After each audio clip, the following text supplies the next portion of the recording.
हाँ जी बेटा, I hope ये पिछली वाली स्लाइड आपको अच्छे से समझ आ गई। इस वाली स्लाइड में हम क्या डिस्कस करेंगे, मतलब मेन हेडिंग क्या है इसकी, द रीडिंग मैनिया। ठीक है, अभी अब क्वेश्चन आता होगा हाँ रीडिंग मैनिया क्या है, तो जैसे जैसे मैं लाइंस पढ़ता रहूंगा वैसे वैसे डाउट सारे क्लियर होते रहेंगे। ठीक है, तो मेन हेडिंग क्या है, रीडिंग मैनिया। ठीक है, अब रीडिंग मैनिया इस हेडिंग में बेसिकली पता है क्या है, मैं आपको सीधी भाषा में बता देता हूँ। उस समय प्रिंट कल्चर के आने से बहुत सारे लोग बहुत सारी बुक्स लिख रहे थे, और ऐसा टाइम पीरियड आ गया था ना कि सभी लोग पढ़ने के लिए इच्छुक हो रहे थे, मतलब कंपटीशन सा लग गया था उनके मन में, हाँ भी मैंने भी पढ़ना है, मैंने भी पढ़ना है। ठीक है, तो इस स्लाइड में हम क्या डिस्कस करेंगे, जो रीडिंग माइनिया आया था वो उसका रीजन क्या है, और किन किन लोगों की वजह से लोग प्रेरित हुए पढ़ने के लिए, बस यही है स्लाइड का। ठीक है, तो रीडिंग माइनिया मतलब सभी लोग पढ़ने के इच्छुक क्यों बने। ठीक है, क्यों उनमें ज्यादा क्यूरियोसिटी होगी कि हमने भी पढ़ना है। ठीक है, तो स्टेप बाय स्टेप हमने पढ़ना है। सबसे पहले स्टार्टिंग होती है लिटरेसी रेट से। लिटरेसी रेट का मतलब क्या होता है, पढ़े लिखे की रेट। अगर किसी देश में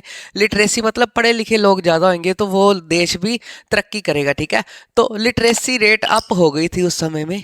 क्वेश्चन ये आता है क्यों। ठीक है, क्यों होगी, by churches of different denominations set up schools. समझ नहीं आई, डिनोमिनेशंस का मतलब होता है अलग अलग टाइप्स की जो चर्च थी उन्होंने अलग अलग तरीकों से अपने स्कूल्स को सेटअप कर लिया। ठीक है, फॉर एग्जांपल कोई ए एरिया है, बी एरिया है, सी एरिया है। ए एरिया में अलग टाइप की चर्च है, बी में अलग, सी में अलग, तो अपने अलग अलग एरिया के अकॉर्डिंगली ए बी सी में स्कूल्स वो सेटअप कर लेंगे। ठीक है, तो उसको क्या बोलते हैं, डिनोमिनेशंस, मतलब अलग अलग टाइप्स की डिनोमिनेशन वाली चर्चों ने अलग अलग स्कूल्स की स्थापना की। पहला पॉइंट समझ आ गया। अब जैसे जैसे स्कूल्स बढ़ेंगे, ठीक है, ये स्कूल्स क्या थे जिसमें उनको धर्म की शिक्षा दी जाती थी। लोगों का ये विश्वास बन गया, हाँ भी अगर कोई धार्मिक है ना तो वो उसके बच्चे वहां पर ही पढ़ाएंगे वो। ठीक है, जिससे क्या हुआ, इसका रिजल्ट क्या हुआ, 60 to 80%, 60 to 80% लिटरेसी रेट क्या होगी, बढ़ गई। ठीक है, इसका मतलब ये है कि उस समय में 80 से 60% लोग 100 में से पढ़े लिखे होने लग गए। ठीक है, क्यों, क्योंकि चर्चिस ने स्कूल खोल दिए थे। ठीक है,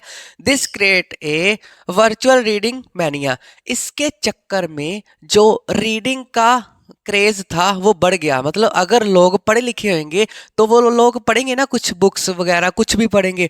तो इसका रीजन ये है कि चर्चिस ने स्कूल खोल दिए, 80% पॉपुलेशन पढ़ी लिखी होगी, अब पढ़ी लिखी होगी तो बुक्स पढ़ेगी। ठीक है, तो इसीलिए that is a reason behind कि वर्चुअल रीडिंग माइनिया का टाइम पीरियड आया। ठीक है, आई होप ये आपको अच्छी तरह समझ आ गया पैरा। ठीक है, अब अगला कॉन्सेप्ट आता है new forms of popular literature. Literature का मतलब होता है बुक्स वगैरह, जो भी मैं लिखता हूँ, मान लो मैं हिस्ट्री की पूरी लिटरेचर बुक लिख दूँ तो उसको लिटरेचर बोलेंगे। ठीक है, उस समय में पॉपुलर बुक्स लिटरेचर आ गई थी। ध्यान से समझना भाई, कौन कौन सी बुक्स आ गई थी। पहली बैलेट्स बुक्स, जो पिछली वाली स्लाइड में मैंने बताया था। बैलेट्स का मतलब क्या होता है, अपने शूरवीरों की कहानियां बतानी, हाँ भी हमारे एरिया में ये शूरवीर था, महान था। ठीक है, फ्रीडम फाइटर था जिन्होंने देश के लिए कुर्बानी ली थी, बैलेट्स बोलते हो। ठीक है, फोक टेल्स बुक्स आ गई थी उस समय में।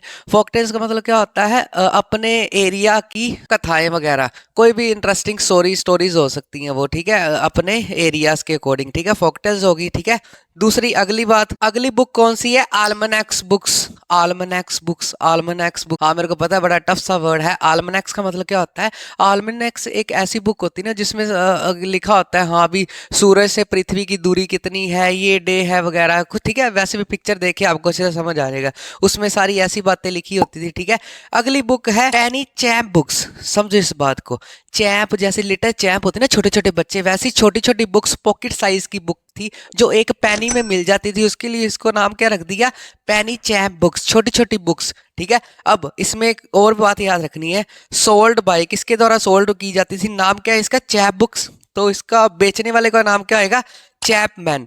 चैपमैन इसको बेचते थे, और चैपमैन को और भी एक नाम दिया जाता था, क्या था, पेडलर। पेडलर का मतलब होता है फेरी वाले, एक जगह से दूसरी जगह जो बुक्स पॉकेट में डाल के बेचते थे उसको चैपमैन। चैप बुक्स को बेचते थे उसको बोला जाता है पेडलर भी बोला जाता है। ठीक है, जो पेडलर थे या चैपमैन थे वो किसके अंडर काम करते थे, वर्क अंडर बुक सेलर, एक बुक सेलर के अंडर काम करते थे। आई होप इतनी सी बातें आपको अच्छी तरह समझ आ गई।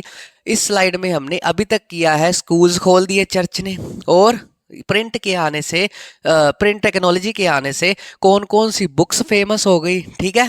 और ये सारे चारों की चारों बुक के आपको अच्छे से समझ आ गई। अगली कुछ और भी बुक्स हैं, ठीक है।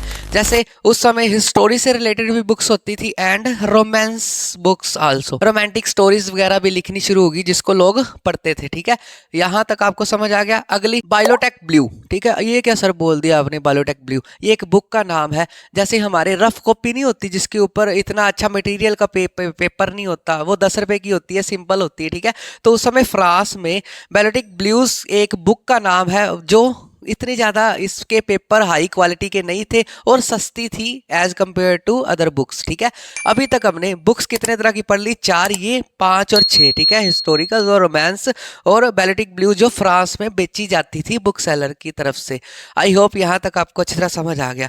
अगली बात, also development of periodical press. Periodical press का मतलब क्या होता है कि एक समय के लिए, जैसे वीकली प्रेस हो गई, मंथली प्रेस होगी जिसमें मंथली की जनरल नॉलेज दी जाएगी, वीकली की जनरल नॉलेज दी जाएगी, पीरियड के हिसाब से चलती थी, ठीक है। इसमें क्या होता था, information about current affairs, current affair की इंफॉर्मेशन होती थी। जैसे वीकली करंट अफेयर हो सकते हैं, मंथली करंट अफेयर हो सकते हैं, कुछ भी, ठीक है। विद एंटरटेनमेंट, एंटरटेनमेंट के साथ साथ जैसे हमारी मैगजीन नहीं होती वैसी समझ लो, ठीक है। अगला बात, इन न्यूज़पेपर, न्यूज़पेपर में भी एंड जर्नल्स, न्यूज़पेपर और जर्नल्स बुक्स में क्या होती थी, कैरिड इंफॉर्मेशन अबाउट। उस समय इंफॉर्मेशन किसके लिए दी जाती थी, वॉर के बारे में, लड़ाई लगी न्यूज़पेपर में बता दिया, आज भी होता है, ठीक है।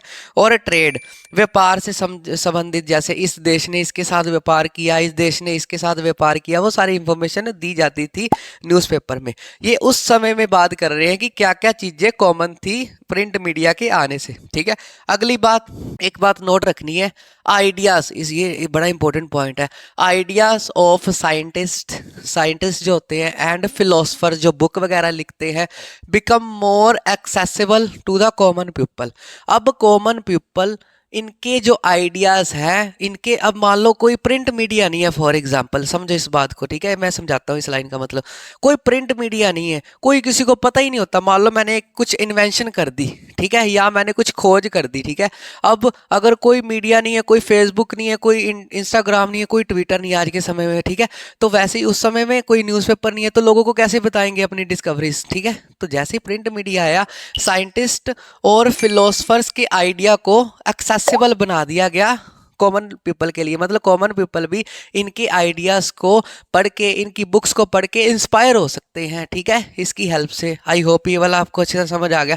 मतलब साइंटिस्ट और फिलोसफर्स के आइडियाज़ को एक्सेसिबल बनाया प्रिंट मीडिया ने, प्रिंट ने, किसके लिए, कॉमन पीपल के लिए। अब कॉमन पीपल इनके आइडियाज़ को रीड करके, इनकी इन्वेंशन को रीड करके प्रेरित होते हैं, हाँ हम भी साइंटिस्ट बनेंगे, ठीक है। अगली बात, जो मैप्स थे एंड साइंटिफिक डायग्राम्स, अब पता है क्या थे, मैप्स को भी रिप्रेजेंट किया जाने लग गया अब मीडिया प्रिंट के आने से, ठीक है। साइंटिफिक डायग्राम्स वगैरह बनाएगी, वर वाइडली प्रिंटेड डायग्राम वगैरह बना के लोगों को दिखाते थे। ये सारे साइंटिस्ट वगैरह, मान लो किसी ने खोज की है तो डायग्राम बना दी, इस चीज़ की खोज की है, ठीक है। मैप बना दिया, डिस्कवरी की है तो इसका इस देश के साथ ऐसे लिंक होता है या कुछ भी। तो ये सारी चीज़ें भी प्रिंट होनी शुरू होगी, ठीक है। अब आपने एक डिस्कवरीज का नाम याद रखना है और बहुत सारे लोगों ने जो लोगों को प्रेरित किया, बुक्स लिखी, वो थोड़े से राइटर के नाम याद रखने पड़ेंगे, ठीक है।